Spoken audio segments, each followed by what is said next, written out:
Muy bien, normalización. Vamos a motivar el proceso de normalización.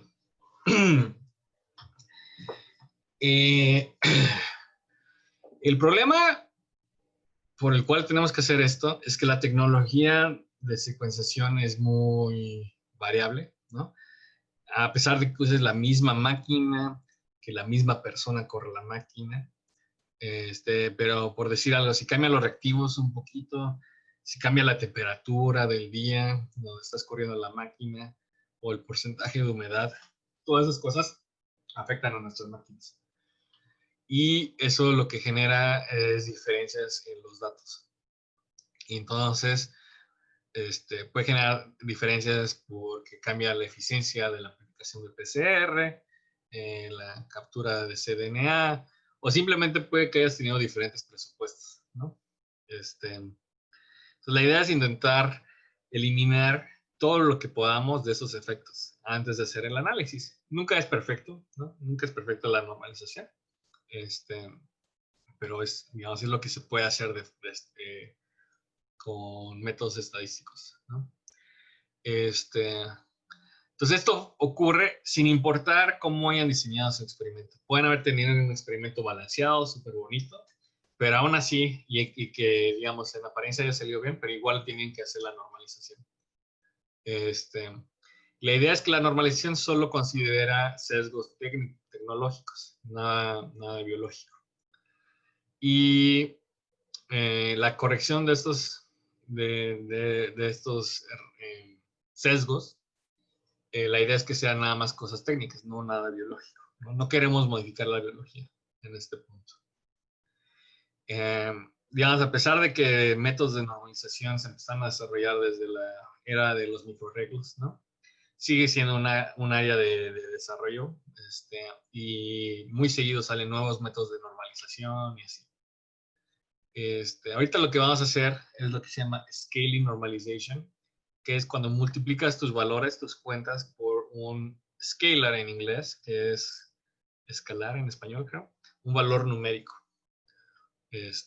realmente. Y aquí lo que vamos a asumir es que cualquier efecto técnico que estemos corrigiendo va a afectar a todos los genes de forma idéntica. Hay otros métodos que dicen, no. Tal vez nuestro sesgo de PCR afecta más a los genes largos que a los cortos, o a los genes que tienen más GC que los cortos. Perdón, que los que tienen menos GC, ¿no? Este es el método, digamos, más sencillo, la estrategia más sencilla de normalización, y hay otras más avanzadas, ¿no? ¿Cuál es la base de esto? Lo que necesitamos hacer es estimar ese numerito por el cual vamos a multiplicar nuestras cuentas, que le llamamos el factor de tamaño, o en inglés, size factor. Y eso lo tenemos que hacer para cada célula. Y esto nos va a dar como una idea de qué tan fuerte es el sesgo para cada una de estas células, ¿no? Y lo vamos a multiplicar ese valor vamos a multiplicar todas las cuentas por ese valor, ¿no? O dividir, que al final es como multiplicar por uno dividido entre el otro, ¿no? Es lo mismo. Y estos valores de expresión, los que obtengamos después de este paso de normalización, son los que vamos a usar después para clustering, para reducción de dimensiones y para otros pasos. Entonces, ahorita vamos a hacer el set de datos de CISL, que ese no lo hemos usado antes, específicamente. Este es un set de datos de ratón, del cerebro de ratón, donde tiene tipos celulares como oligos, como microglia, como neuronas. Y eso fue procesado con el sistema de STRT-seq, que es similar al de CellSeq. Y ese es un artículo más viejito, del 2015. ¿No? Entonces, primero vamos a correr los pasos de control de calidad. Entonces, aquí me voy a mi RStudio. Vamos a reiniciar mi sesión de R. Vamos hasta el mero inicio de normalización. Entonces Entonces, ese de datos lo vamos a poder accesar con Single Cell RNA-seq. Y lo voy a cargar aquí con la función de CCell Brain Data. Y le voy a decir que Ensemble, que sí use Ensemble para que me obtenga la información de los genes de forma automática de esta función. Entonces, ahorita está checando si ya tengo esos datos en esta computadora y es muy probable que en esta computadora no los tenga. Muy bien, ya los descargó. Y vamos a checar nuestro objeto antes de empezar a usarlo. Este objeto de Single Cell Experiment tiene 18,000 genes a lo largo de 3,000 células. Tenemos una tablita azul que dice cuentas. Tenemos 2 columnas de información de los genes, que es el tipo de gen y el nombre original. A ver cómo se ve eso.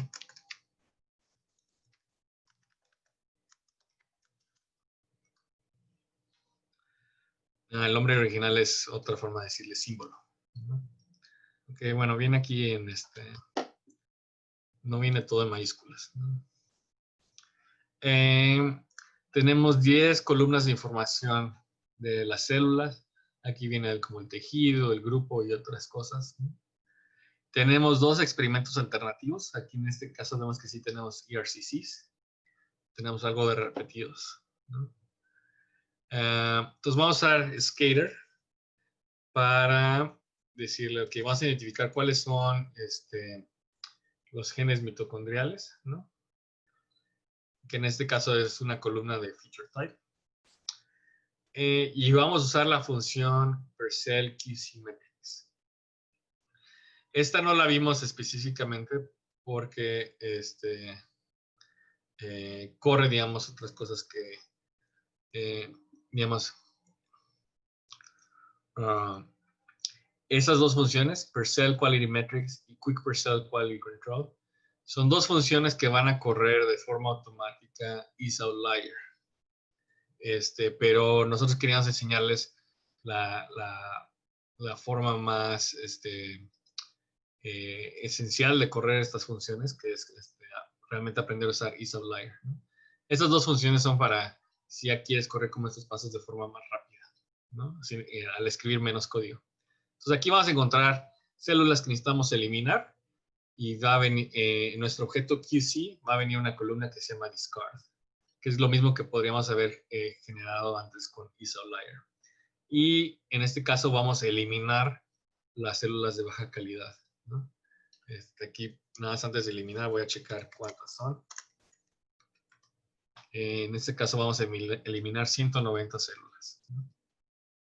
Entonces ahorita más bien queremos aprender sobre normalización, ya no queremos aprender tanto sobre control de calidad. Pero si estuviéramos haciendo esto de verdad, aquí estaríamos checando, haciendo un montón de gráficas y todo para visualizar que estemos haciendo bien el paso de control de calidad.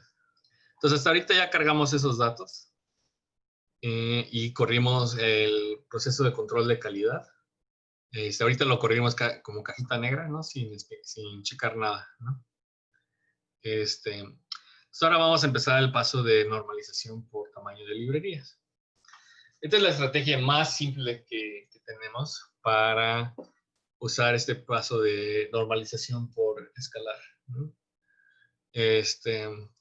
Aquí la idea es que el tamaño de la librería lo estimamos o lo determinamos como el número total de lecturas, o sea, de cuentas, a través de todos los genes para cada una de las células, ¿no? Aquí lo que estamos asumiendo es que cualquier como desviación de la media va a ser como un sesgo específico de esa célula. Y ahora, ¿cómo es que vamos a intentar que todo quede igual? Bueno, para estos factores de librería, para estos tamaños de librería vamos a calcular factores de tamaño de librería, library size factors, de tal forma que el promedio de estos factores de librería sea 1 a través de todas las células. Y eso nos va a asegurar que todos los valores de expresión estén en la misma escala, ¿no? Entonces, ¿cómo hacemos eso? Eso lo podemos hacer con la función Skater que se llama Library Size Factors. Eso nos va a dar estos valorcitos. Entonces los vamos a calcular y vamos a explorar cómo se ven. Pues aquí los voy a calcular con Library Size Factors. Muy bien. Entonces aquí los acabo de calcular, esos 2800 factores de tamaño de librería. Y vamos a explorar un poquito cómo se ven con la función summary.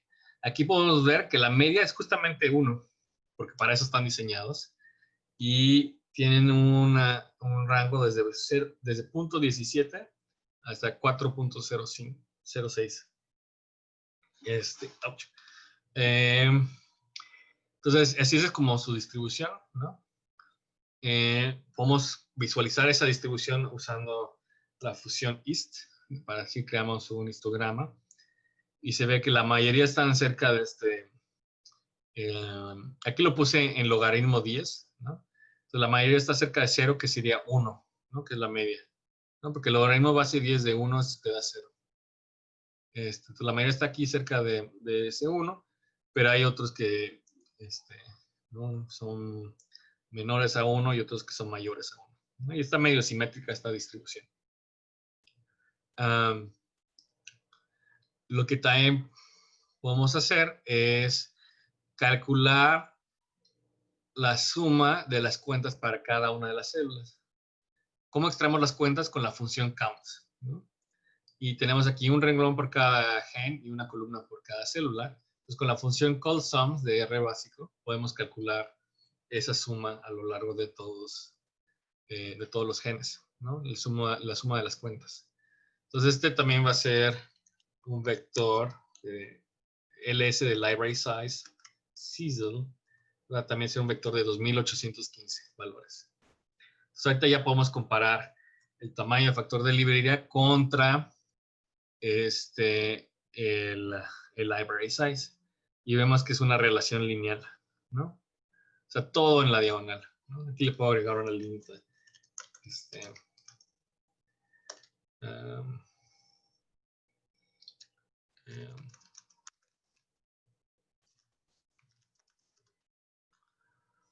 Que no se ve, creo. Perdón, no está en la diagonal porque no estamos en la misma escala. O sea, uno va de 0 a 4 y el otro va desde 0 hasta 50,000. Perdón. Mi liñita de la diagonal está por allá. Pues sí, está todo perfecto aquí en la diagonal. Nada más que no es la diagonal de 0 a 1. ¿No? Es otra diagonal. Muy bien. Entonces aquí podemos ver estos tamaños estos factores de tamaño de librería. Compararlas contra el tamaño de la librería como tal. Y aquí tengo unos ejercicios para ustedes. Primero quiero que me digan si son idénticos estos dos vectores, si son proporcionales. Y luego, por último, quiero que me calculen este library size factor de forma manual. ¿Son idénticos? Library size Sizzle y lib size factor Sizzle. ¿Sí o no? Sí, los valores son diferentes. Porque justamente LS de Sizzle es la suma de las cuentas para cada una de las células. Y Library Size Factor de Sizzle es esos valores adaptados un poquito más. Entonces, para calcular los library size factors de forma manual, ¿qué es lo que tenemos que hacer? Bueno, aquí les decía que podían, por un lado, checar la ayuda de Library Size Factors en la sección de detalles. Aquí nos explican cómo se cuenta todo esto. A ver, me estorba Zoom. Entonces aquí dice, library sizes are converted into size factors by scaling them such that their mean across cells is unity, o sea, 1. Entonces, ¿cómo podemos hacer esto? ¿No? Tenemos nuestros tamaños de librería y los vamos a convertir en estos factores de tamaño de tal forma que su media a lo largo de todas las células, no dentro de una célula. Eso era una diferencia que había en un equipo. Sea 1. Entonces, primero aquí calculamos las sumas de las cuentas, ¿no? Usando callSum sobre las cuentas, que es lo mismo que ya habíamos hecho en ls.sizzle. Aquí le estoy llamando sizzle sums.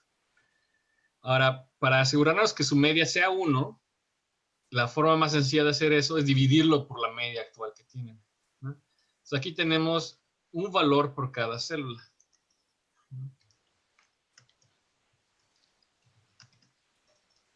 Tenemos 2.815 células, ¿no?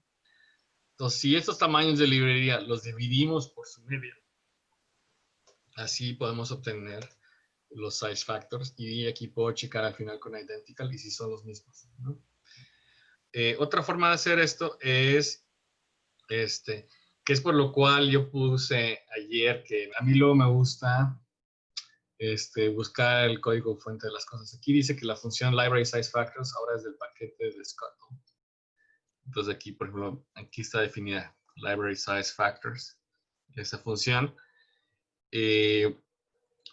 Para mí, el código fuente puede ser como la documentación más precisa luego. Entonces aquí puedo ver exactamente cómo se calcula, que es justamente con la suma de las columnas a lo largo de la matriz de cuentas.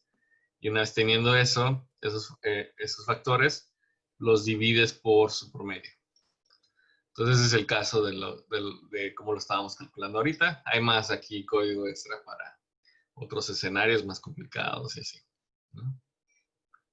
Ahora, este proceso de normalización por tamaño de librería asume que todos los genes están afectados de la misma forma. O sea que no hay lo que le llaman sesgo por composición o composition bias, que es de que si es el escenario donde si unos genes van para arriba, otros van para abajo, ¿no?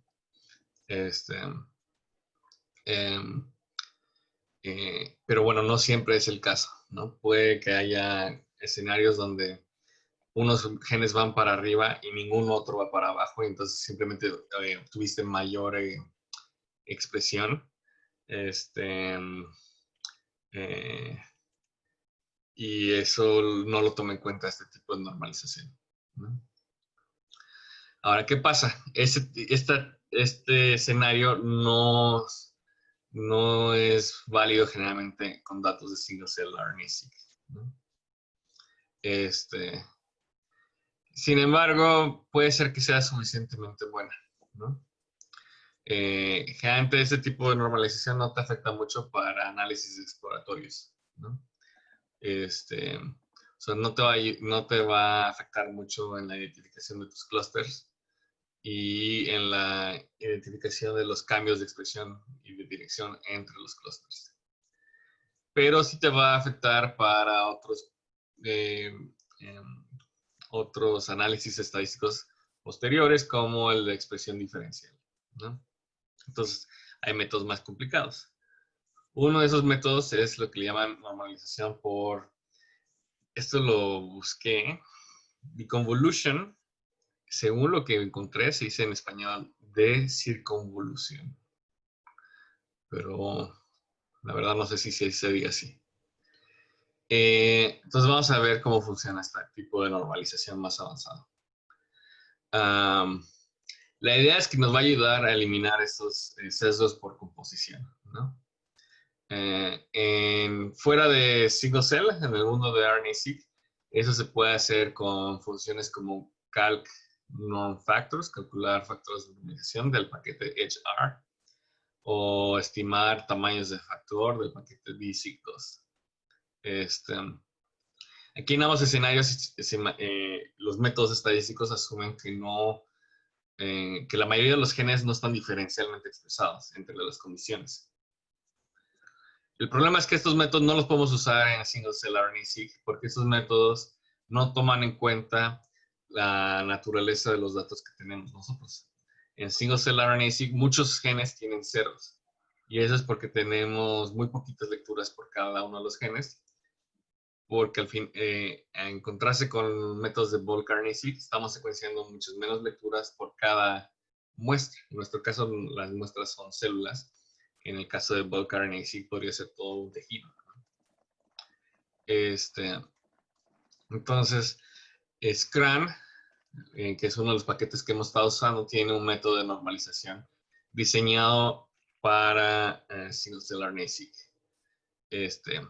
La versión así como de cómo funciona esto, bueno, está definido, bueno, explicado más en un artículo de 2016 de Aaron Lund, pero la idea es que vamos a fingir un poco que nuestros datos son como los de bulk RNA-seq. ¿Y cómo vamos a lograr eso? Vamos a agrupar las cuentas de muchas células, ¿no?, para eliminar los ceros.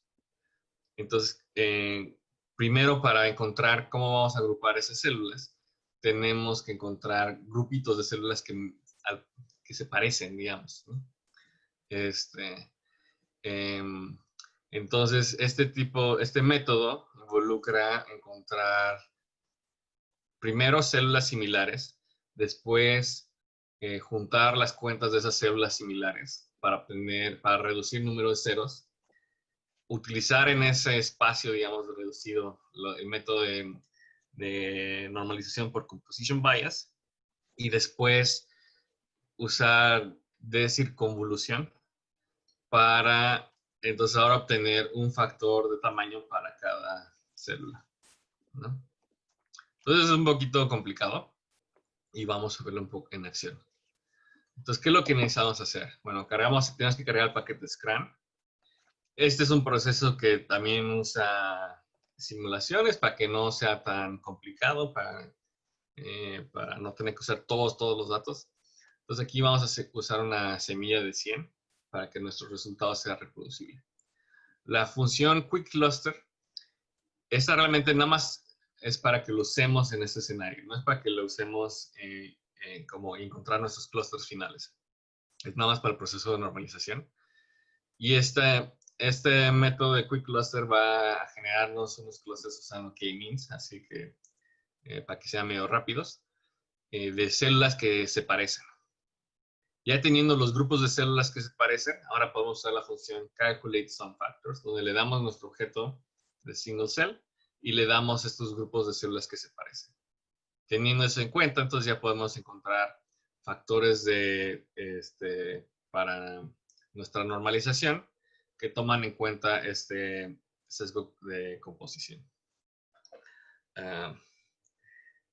Entonces, vamos a correr esto. Aquí voy a cargar el paquete Scran. O la semilla en 100. Va a correr el QuickCluster, que se toma un poquito de tiempo. A pesar de ser rápido. Y voy a calcular los factores de normalización usando este método. Y vamos a ver cómo se ven con la función de summary para ver cómo están distribuidos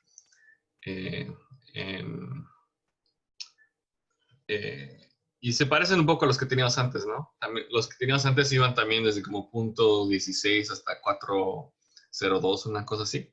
Estos van desde .12 hasta 4.6. Entonces parecen. Si vemos, si hacemos un histograma, también en logaritmo 10 también vemos una distribución simétrica, ¿no? Alrededor de 0, porque acuérdense que 1 en logaritmo 10 es 0. Y ahora vamos a compararlos. Los que teníamos antes versus los que ahora tenemos, ¿no? Entonces, están relacionados, ¿no? Pero no son idénticos, ¿no? No están todos los puntos en la diagonal. Aquí tengo en el eje Y los factores de tamaño por este nuevo método de circunvolución y los que habíamos calculado ayer, ¿no? Entonces, a esta altura, ¿dónde voy? Tengo un par de ejercicios para ustedes, para empezar el día. Quiero que me digan cuántos clusters rápidos obtuvimos, ¿no? Ahorita ni siquiera les mostré. pero ahí ya creamos los objetos. La siguiente es que me digan cuántas células por clúster de estos clústeres rápidos obtuvimos. ¿Cuántos clústeres rápidos obtendríamos si cambiamos el tamaño mínimo a 200, usando la misma semilla de 100? ¿No? Entonces, ahorita uno de los argumentos de Quick Cluster es el tamaño mínimo. Ese argumento, el tamaño mínimo dice 100. ¿Qué pasa si le cambiamos a 200? ¿No? Esa es la pregunta. Y luego, por último, regresando a esta gráfica que teníamos acá, quiero que me digan como cuántas líneas ven ustedes. Entonces, esas son las 4 preguntas que quiero que respondan. Entonces, ahorita aprendimos cómo funciona Quick Cluster y vimos que estos factores que obtenemos están relacionados a los clusters que tenemos, ¿no? Si tenemos 14 clusters o 12 clusters, vamos a obtener como 12 líneas o 14 líneas de puntitos, ¿no? Entonces, así es como podemos ver la de circunvolución en proceso, ¿no? No son líneas, no son diagonales así precisas, sino si se fijan más a detalle en la imagen que les mostró Eric, sí están como en una línea, pero no todos en la línea, ¿no? Están aquí como moviditos alrededor de la diagonal, ¿no? Esto ya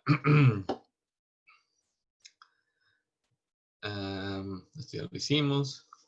Entonces, esta es otra grafiquita donde igual aquí coloreó por las 7 clases de células que ya tienen definidas y donde también podemos ver esas líneas, ¿no? Entonces, la idea es que aquí estamos mostrando que sí había también sesgos de composición y lo estamos tomando en cuenta con este tipo de normalización. Ya que logramos calcular todos estos factores de tamaño, ¿no? Ya sea que usamos el método sencillo o este método más complicado de circunvolución, vamos a usarlos. ¿Cómo los vamos a usar? Si usamos la función log norm counts, esta función va a usar los factores de tamaño que tenga nuestro objeto antes de calcular las cuentas normalizadas ya en escala de logaritmo. Y lo que va a hacer es que nos va a agregar una tablita azul a nuestro objeto, una tablita azul que se llama log counts en el compartimento de los assays. ¿Qué es lo que hace aquí? En realidad, esta función lo que hace es que para cada una de nuestras cuentas, las divide por el factor del tamaño de normalización que hayamos calculado. Y luego generalmente le suma 1. ¿Por qué? Porque no queremos tomar logaritmo de 0. Ya teniendo eso, ahora sí hacemos el logaritmo. Y entonces por eso nos da lo que técnicamente se llamaría valores de expresión normalizados transformados por logaritmo, ¿no? Y bueno, como es un nombre muy largo, le decimos log counts después. Entonces, el valor preciso de esto depende qué método de normalización hayamos usado antes, ¿no? Entonces voy a correr eso en nuestro objeto, más para tenerlo aquí. Son un poquito aquí de estadística, ¿no? ¿Por qué vamos a usar esta transformación del logaritmo? Bueno, imagínense que tienen 2 genes, ¿no? Un gen tiene un valor de expresión de 50 en el tipo celular A y de 10 en el B. Y otro gen tiene un promedio de expresión de 1100 en el tipo celular A y 1000 en el B. ¿Cuál de estos 2 genes se les hace más interesante? La pregunta tiene que ver con qué se les hace más interesante. Aquí tenemos una diferencia de 40. 50 menos 10 nos da 40.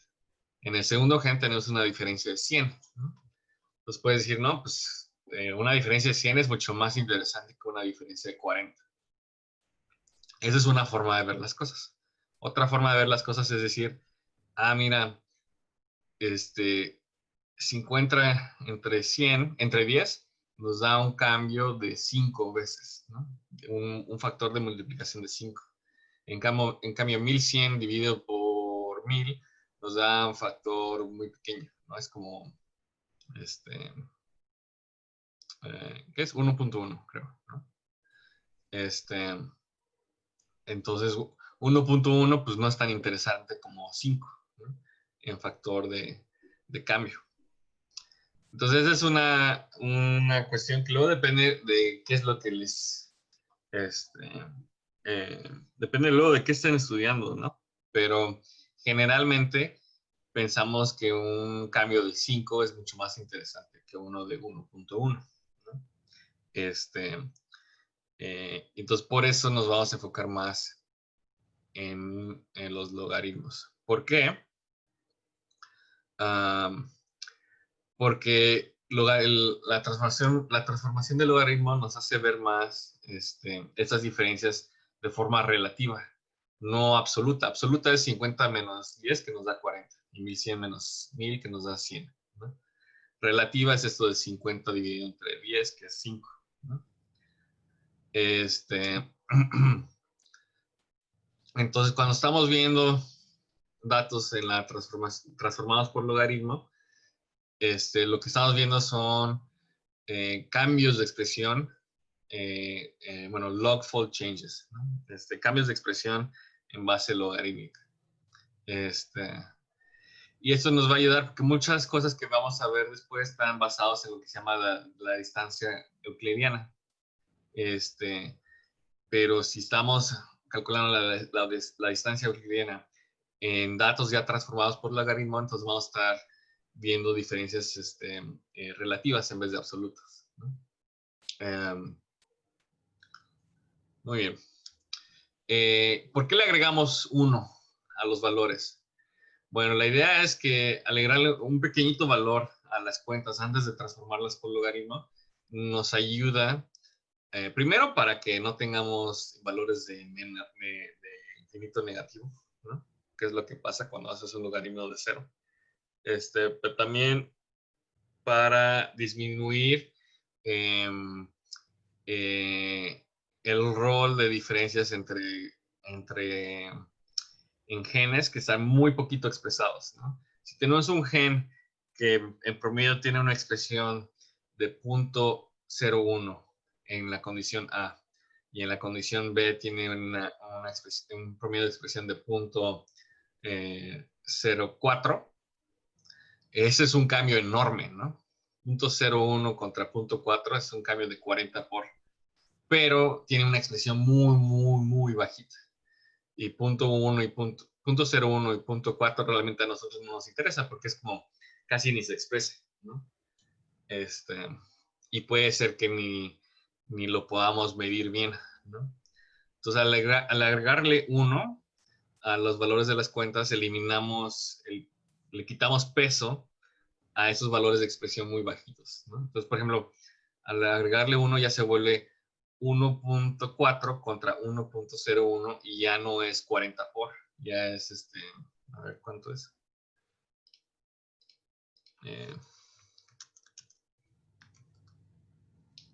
Ya en vez de 40 ya nada más es 1.38 ¿no? Cuando antes era, ¿no? 40 Entonces, lo que antes parecía una diferencia enorme y que no, en realidad no nos interesaba mucho, ahora ya es una diferencia más chiquita y que es le disminuimos el valor a esa diferencia, ¿no? También hay otros métodos de normalización como más especializados o, bueno, Pitt les dice así, métodos boutique, ¿no? Hay uno que es si tienes datos de spiking, o sea, hay gente que luego le pone ciertos genes, ¿no? Para que esos genes estén como expresados al mismo nivel en las dos condiciones. Entonces luego puedes usar esos genes para normalizar tus datos, pero ahí depende de que realmente le hayas puesto la misma cantidad del spiking a tus dos tubitos, a tus dos células, ¿no? Y que toda esa parte experimental esté muy bien hecha, que, no tengas sesgos de PCR entre tus batches o lo que sea, ¿no? Entonces, esta a veces funciona y a veces no. Otra opción que tienen es que luego pueden obtener una muestra de sus datos y hacer la transformación con esa muestra en vez de usar todos los datos, ¿no? Eso tiene que ver con que tal vez algunos genes no se comportan muy bien y están violando algunas de nuestras assumptions, de lo que asumimos en nuestro modelo estadístico, entonces tal vez los pueden eliminar algunos genes para no incluirlos en esas cuentas totales que tenemos. Entonces hay gente que luego, en vez de calcular la suma de las cuentas a lo largo de todos los genes, elimina ciertos genes, ¿no? Usando, por ejemplo, una trim median approach, ¿no?